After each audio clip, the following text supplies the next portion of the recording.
Eder, Mac, Pallister. Sono passati 2 anni, ma lo dico, per me è sempre difficile andare in TV perché, ripeto, non sono un personaggio, sono una semplice pensionata, e seconda cosa è sempre difficile parlare comunque di Lily. Ecco, vedete, io ma proprio non potrò mai accettare questa amica nei sacchi dell'immondizia. Io non potrò mai, ma lo dico proprio con il cuore, accettare che questo è un suicidio. E lo dico anche perché poi, con tante cose che sono emerse, parliamoci chiaro, i sacchi sono puliti, erano intonsi, non ci sono impronte sulla bottiglietta. Allora lei purtroppo aveva soprattutto il piede sinistro, se non erro, macerato, le scarpe sono perfette, una è pulita, ma che è una marziana che viene dentro nel boschetto? Adesso siamo venuti qua, abbiamo i rovi, abbiamo le spine. Lei non aveva neanche una striscetta sulla giacca. Spiegatemi come lei possa essere venuta dentro di qua.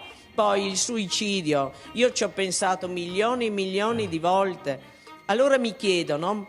Ragioniamoci su, mi sta anche bene che uno possa anche suicidarsi, perché no? Allora, prima aveva milioni di coltelli a casa che poteva fare quello che voleva.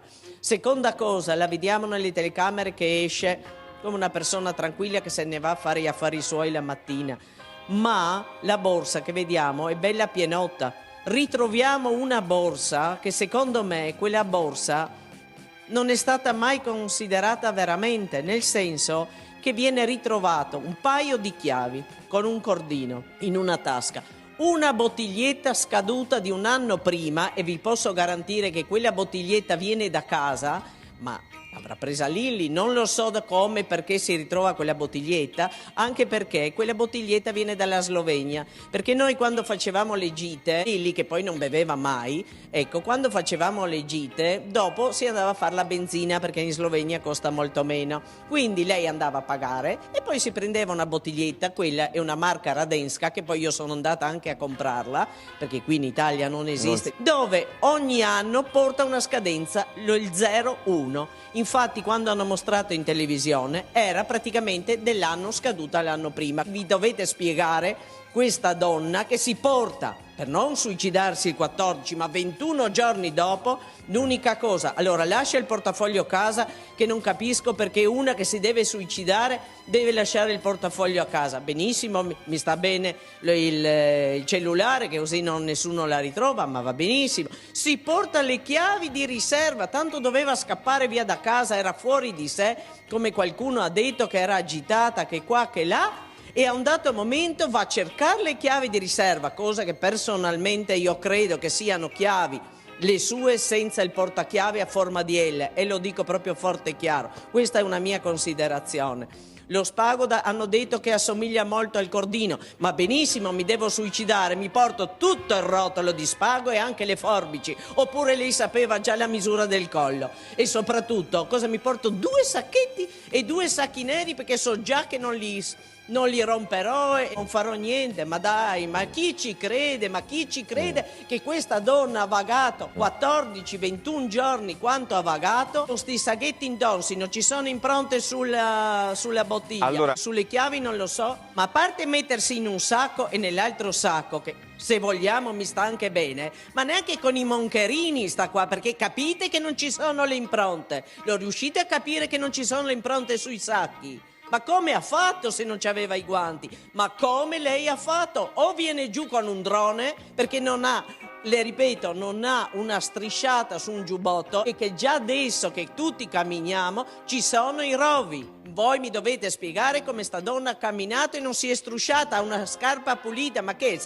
Non lo so, allora, o la riteniamo, non lo so, qualche volta mi viene da pensare che le persone la ritengano anche un po' tontolona e stupida, ma volete capire che questa persona era una persona coerente, sana di testa, sana di corpo e soprattutto molto precisa. A lei quella borsa è stata costruita.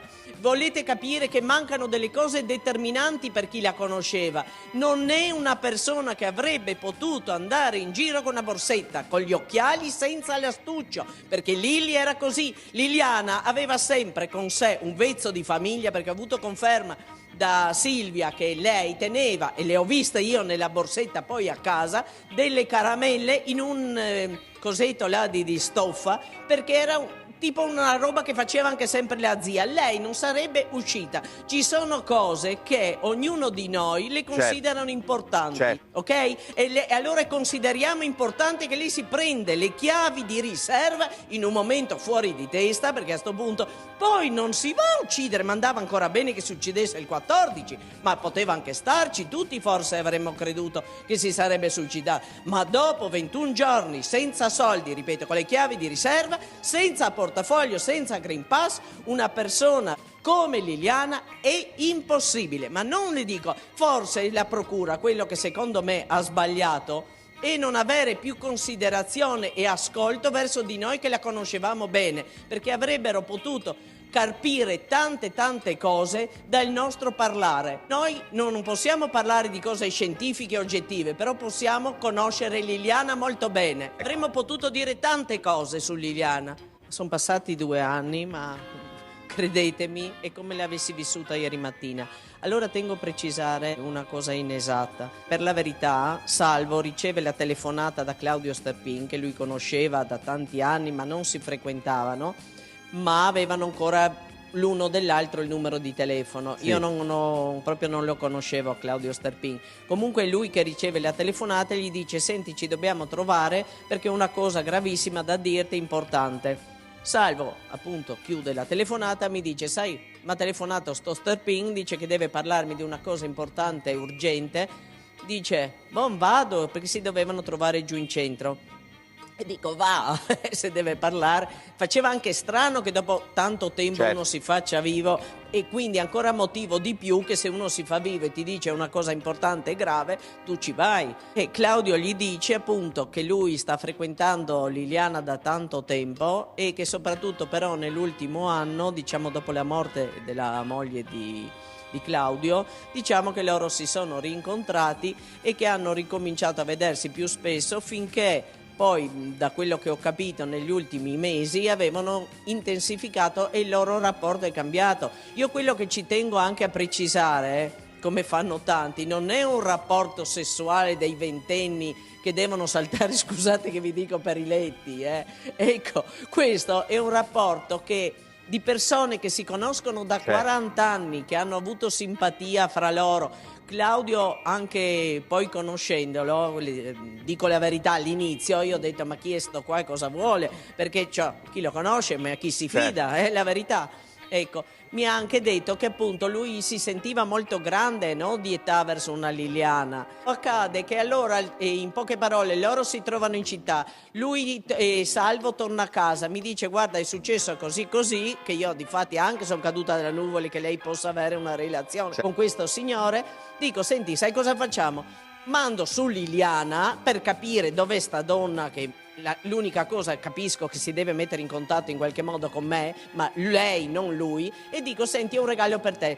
Il 14 di dicembre avevo una bella anche pianta là pronta per farle un regalo. Tu a questo punto mandi un messaggio sul cellulare di Liliana. Quindi quando poi Sebastiano ripete da 2 anni, oltre che gli occhi rossi, tutte le tiritere, quando lui dice sono venuti giù con uno stratagemma e con un inganno, più lo dice, lui non si rende conto che lo dice in malafede, perché lui non sapeva, come dice giustamente, nulla. Noi allora alle 17:37 mandiamo questo messaggio a Liliana. Liliana, non so, dopo 2 minuti, 5 minuti, questo onestamente non lo ricordo, ma immediatamente dopo mi telefona Sebastiano e dice: guarda, Liliana non è venuta a casa. Oh, dico: ma non ti preoccupare, quando torna le darò il regalo, oggi, domani, non c'è nessun problema. No, per favore scendi giù perché non è tornata. Certo che uno ti dice così, senti l'altra campana che ti dice che sta qua de mattina, doveva andare da lui ma non è andata. Dico: sai, cominci un momento veramente... Scendo, e Salvo dice: scendo anch'io. E siamo scesi da Sebastiano, il quale, per farla proprio breve, perché la storia la saprete tutti, rema contro tutto il tempo, perché dice: Allora Liliana è tornata, ma dico scusa, se sei tu che mi dici che sei preoccupato, vuol dire che sei preoccupato perché Liliana, magari che fosse è successo anche prima, lui parlava come di una persona che non esiste più. Io l'ho sempre detto, lui, non so se vi è mai successo di litigare con una persona e tu la cancelli dalla tua vita, questo era il suo modo di parlare, non la riconosce più. Dopodiché, allora dico la verità, la sempre faccio breve, prendo la situazione in mano, dico Sebastiano, qua bisogna telefonare alla Croce Rossa agli ospedali, la prima cosa che possiamo fare è che a questa donna non sia preso male, perché se hai lasciato i telefoni per giunta anche qua, cosa fai tu? Insomma, lui cosa faceva nel mentre? No, niente non faceva, e questo è il bello, magari che avesse fatto, perché se lui diceva mamma mia, sono fuori di me, ti prego aiutami, cioè tutti si ammazzano dietro per aiutarlo, ma io dico chiamiamo l'ospedale, no, chiamiamo no, facciamo no, dico bisogna chiamare a un dato momento, guardo, dammi sto cellulare, che vediamo se Lili, non so, lascia qualcosa di scritto, se ha parlato con qualcuno e vediamo con chi ha parlato, vedo le chiamate di queste anonime, Salvo mi dà conferma del numero che non ha nome perché appunto sapeva che era PIN. Ecco, a un dato momento dico chiamiamo sto numero, lo chiamiamo, no, e dopo dice sarà di un amico, ma come fai a essere di un amico su un telefono? Per 99% sarà di un'amica intanto per cominciare. Dopodiché dico, prendo la situazione in mano, parlo con la sala operativa, chiamo gli ospedali, mi dicono no signora, parlo con l'UPG, a un dato momento alle 19:21 io mando una mail all'UPG, che poi c'è il testo e tutto quanto, dove mando le foto di Liliana fatte all'8 dicembre perché avevo il cellulare nuovo. Mentre accadeva tutto ciò, Sebastiano sembrava nel panico, sembrava preoccupato. Onestamente no. In quella mail io scrivo esattamente che la signora è uscita attorno alle 9 e ti posso dare anche la conferma perché c'era anche lui presente, e poi perché normalmente anche quando lei veniva a bere il caffè da me, che ci passavamo quei 20 minuti a chiacchierare insieme, erano sempre che poi ci lasciavamo verso le 8:45 e ognuno faceva la sua giornata, quindi alle 9 per me andava bene come discorso che se fosse uscita. E seconda cosa, dico che lei non può essersi allontanata volontariamente, lo dico e lo scrivo,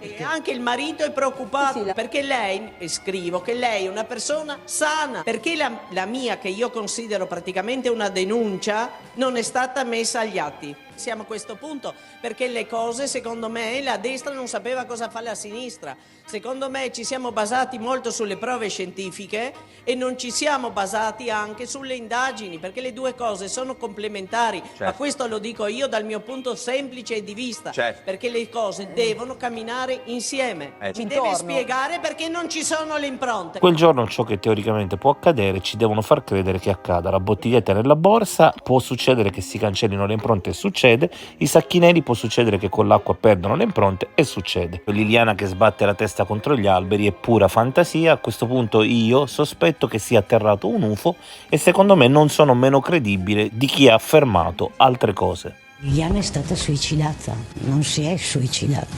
qualcuno l'ha messa in scena. Chi? Magari lo sapessi. Noi su Sebastiano abbiamo sempre detto che lui sa che cosa è successo e non lo vuole dire. La mia ipotesi è che abbiano discusso con Sebastiano o con qualche altra persona, che lei abbia sbattuto la tempia da qualche parte e qualcuno ne ha approfittato per ucciderla, per metterle i sacchetti, per finirla, perché gli ematologi ci sono. Noi li abbiamo visti. Io sono convinta che Liliana qualcosa gli stava raccontando. Lui sapeva della relazione con Steppino. Secondo me lui controllava i cellulari e lui controllava Liliana. Perché quando è venuto qua, 2 giorni dopo la scomparsa, lui mi ha detto tutto nei cellulari di Liliana. Tutto cosa? E secondo me voleva dire che sapeva cosa c'era in quei cellulari. Che io qua gli ho chiesto anche, ma tu cosa pensi sia successo? Ed è l'unica volta che ha dato la risposta. E lui mi dice, sarà andata via in auto con qualcuno. Ma scusa, non starei pensando ad un amante? E lui mi risponde, può essere, ma se ne poteva parlare. E non ti arrabbi? Ma come ti permetti? Ma cosa stai dicendo? Tu non ci conosci, tu non sai niente. Cioè questa era la reazione che mi aspettavo. Può darsi, se ne poteva parlare. Se ne poteva parlare allora lo sapevi. Lo sapevi di Claudio? E noi abbiamo sullo stomaco Sebastiano da 40 anni, perché lui non è un affettivo, non ha sentimento, lo senti il calore umano. Con lui non senti niente. Io direi che non l'amava. Amava se stesso, io qua, io ero là, tutto io. Quindi è un assassino? No, assolutamente, non sto dicendo questo. Io sto dicendo che il suo comportamento da marito e da uomo è fatto schifo. Hai mai provato dispiacere per Sebastiano? Guarda, in un certo senso mi fa pena, sai perché? Perché è rimasto solo. E io a Sebastiano dico, smettila di fare il circo e di cosa è successo. Non abbiamo mai litigato. Quello che io non ho mai capito sin dall'inizio è perché Sebastiano ha creduto sempre immediatamente al suicidio. Allora, subito praticamente dal giorno dopo, eccetera, lui comincia a parlarci al passato. Subito dopo lui comincia a dire, anzi, a Laura che si è suicidata, regala le cose. Il giorno 5 diretta TV dice Lilli è qua vicino, poi quando c'è il ritrovamento il giornalista gli va vicino mentre lui è in macchina e lui gli dice abbiamo trovato un corpo nei 2 sacchi e lui dice io che ho visto un sacco di suicidi col gas e di tutto quanto era in macchina, io non ho mai visto una cosa del genere, ma che cavolo ha visto? E non sapevano addirittura neanche se era Liliana, dai! Questa riunione si parlava già da parecchio tempo con il mio consulente generale Luciano Garofalo. Diciamo che dopo 2 anni sapere che tua moglie venga rinomata e finire di nuovo su un tavolo è tremendo, è un dolore che non si può descrivere. Io avevo chiesto quando tutto quello che doveva essere fatto su Liliana fosse finito, io avevo chiesto di poterla cremare. Tutto qua. Dove viene ritrovata Liliana ci sono alcuni oggetti come sacchi e il cordino che sembrano appartenere a casa tua. Se fosse un suicidio, ok, li ha portati con sé Liliana, ma se fosse un omicidio, come sono arrivati di quegli oggetti se tu non c'entri? Questo io non lo so, certamente sono cose che erano a casa nostra e poi sono state trovate sul corpo di Liliana e questo non sarò io a rispondere, dovrà rispondere la procura. Claudio ha fornito valide prove della loro relazione. Tu continui ancora a sostenere che non sapevi nulla di quella storia? Quello che sta dicendo mi sta offendendo perché ti dico sinceramente la storia d'amore non esiste assolutamente, non ci sono prove, non c'è una prova, non c'è un elemento, una foto, un messaggio esplicito, un qualcosa che possa dire Liliana aveva una conoscenza perché sapevo Liliana faceva maratone, faceva i 100 km, Sterpin era presidente del marathon, però questo non era quello che Liliana voleva, lo dice lui, sono parole sue, ci sono prove? Io chiedo questo, ci sono prove di quello che sta dicendo? Neanche una, io voglio vedere, guarda, mi metto in ginocchio qui se Sterpin mi dice guarda ho questa cosa, ho questa prova, questa non esiste. Se io sapevo che Liliana avesse questa pseudo, se Liliana mi diceva guarda c'ho questo personaggio qua e là, molto probabilmente forse qualcosa sarebbe cambiato, però adesso guarda a distanza di 2 anni cercare di capire cosa sia successo, quando è morta, come è morta e perché è morta, questo io voglio sapere, capisci? E la rigenerazione del corpo molto probabilmente darà questo risposte. Lili non si è suicidata, appunto, per cui partiamo da qua. Non meno di 2 persone, forse 3, sono implicate in questo affare. Chi l'ha portata non poteva essere una persona sola e ha fatto questo tragitto. Adesso è battuto perché saranno passate migliaia di persone. Bisogna immaginare che allora era tutto coperto di rovi, di sterpi. Questo è il posto che noi abbiamo venerato per mesi come luogo dove lei hanno detto che è stata ritrovata. Invece no, non è avvenuto qua, è stata trovata effettivamente qua. Immagina se le davano una pedata e la buttavano giù di un burrone, che se la mandavano giù di qua non la trovava mai più nessuno, forse fra 20 anni. Lei doveva essere trovata, secondo me e secondo la maggior parte dei parenti soprattutto, lei doveva essere trovata. Sebastiano è il primo che ne avrebbe avuto in qualche maniera convenienza. Se spariva, spariva, lui poteva ereditare tutto quello che invece ha già ereditato appena fra 10 anni, perché adesso vive beato con la reversibilità della sua pensione, si è preso 2/3 dei soldi che le aveva in banca, non è mica poco. Cioè, qualcuno lo dice, qualche altro no, ma questa è la realtà.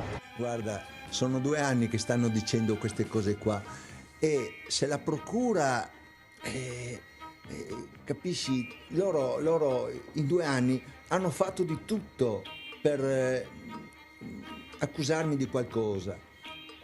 Se la procura verso di me non c'è un qualcosa, evidentemente non c'è apertura delle indagini. Qui Sebastiano dice una grande verità: se la procura non ha emesso niente contro di lui non è colpa sua, perché lui ha fatto di tutto per attirare l'attenzione, ma la procura ha ritenuto opportuno ignorarlo. Ad ogni modo, con questa riesumazione la tua posizione potrebbe cambiare, no? Assolutamente no, perché io sono sereno, tranquillo, non ho fatto niente a mia moglie, assolutamente. Io so solo che non ho più mia moglie, sono solo, sto tirando avanti, cerco di sopravvivere e voglio continuare a vivere. Pensa, se Liliana non fosse morta ti avrebbe lasciato, quindi tu saresti stato ugualmente solo, quindi senza tua moglie, ma in più anche povero. In ogni caso dici sempre che non credi nel suicidio. Allora credi che sia stata uccisa o no?